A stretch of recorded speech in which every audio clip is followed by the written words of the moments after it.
ยองอยู่กับนิวโกลาวนะคะ วันนี้จะพาไปดูแมวดอยกันว่าแสบขนาดไหนไปดูกันเลย แมวแดกเฟรนช์ฟรายครับ งงครับ กินอย่างอร่อย แมวชาวเขาที่นี่ แดกเฟรนช์ฟรายงงไหมล่ะเอาเดี๋ยวลูกสบายแล้วลูกนะไม่กินแล้วลูกสบายแล้ว แมวไม่ชอบกินชิ้นใหญ่ชอบกินชิ้นเล็ก เดี๋ยวเอากินตีนพี่แล้วตอนนี้มิกกันดีนะ ๆนี่ไม่ใช่มือ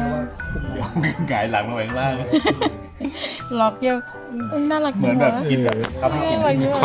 วามอ้วนของแมวตัวนี้มันกระปุก หงาย ชอบมันเนี่ยอุ่นใช่ไหมมีความ alert เล็กน้อย เฮ้ยถ่ายรูปให้น้องหน่อยแมวดอยว่ะ แมวดอยคอยแดก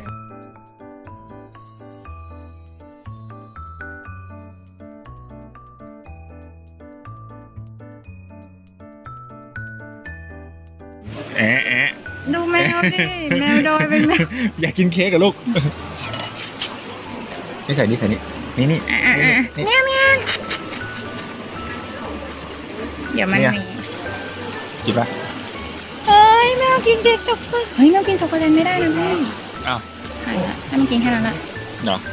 ห้ามกินช็อกโกแลตหายละลุงเป็นโกโก้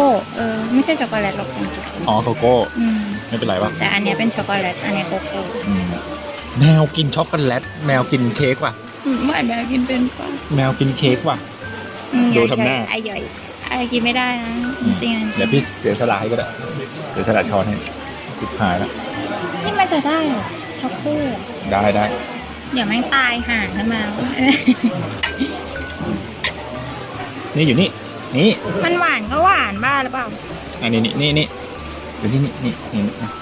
หวานด้วย ปรากฏการณ์แมวกินเค้กช็อกโกแลตก็ตูดมันเดี๋ยวให้มันนอน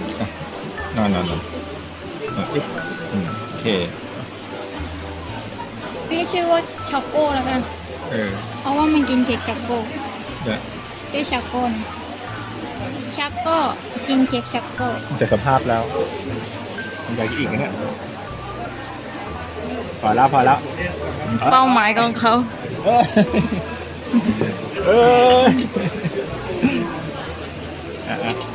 แมวป่วนว่ะตอนนี้เจอแมวป่วนแล้ว อะไรของมันวะเนี่ย นอน แมวแม่กำปองก็จะเป็นประมาณนี้นะคะท่านผู้ชม อยากกินเลยพอแล้ว แม่งอยากกินเค้กเว้ยไอช็อกโก้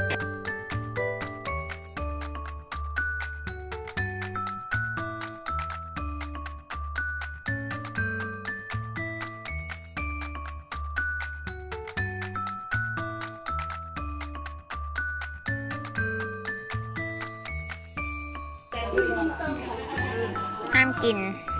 เด็กดีต้องไม่แย่งคนกิน แล้วก็อยู่กับแมวดอยคอยเด็ก นี่เราต้องพกอาหารแมวไปทุกที่จริงๆนะเนี่ย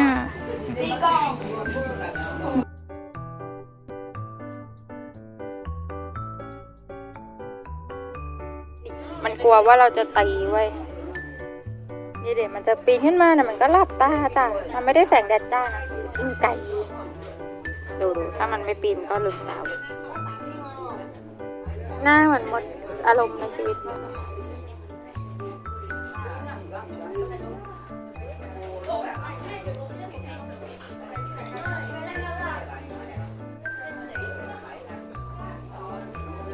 สวย